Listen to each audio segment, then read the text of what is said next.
বাংলাদেশে প্রথমবারের মতো পালিত হচ্ছে জাতীয় প্রাণী সম্পদ সপ্তাহ। এর আগে বাংলাদেশে কখনো এইভাবে জাতীয় প্রাণী সম্পদ সপ্তাহ পালিত হয়নি।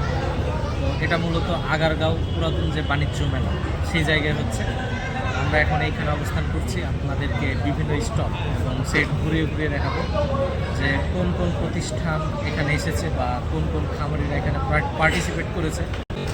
এখানে এসে আমাদের একটা জিনিস ভালো লাগছে যে এই যে প্রাণী সম্পদ সেক্টরে যে এতটা সরকারের ভর্তুকি অবদান এবং আমাদের যে ডাক্তারদের নিরলস প্রচেষ্টা, সেটার ফলে আজ প্রাণী সম্পদ সেক্টরটা অনেক দূর এগিয়ে গেছে, যেটা 5-7 বছর আগে 10 বছর আগেও চিন্তা করা যেত না।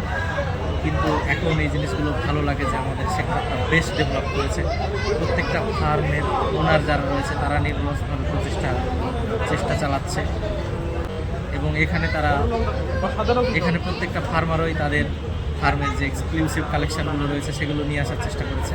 তো আপনাদের প্রত্যেকটা ফার্মের যে এক্সক্লুসিভ কালেকশানগুলো এখানে রয়েছে সেগুলোই আমরা মূলত দেখানোর চেষ্টা করব। তো অবশ্যই ভিডিওটি দেখতে পাবেন।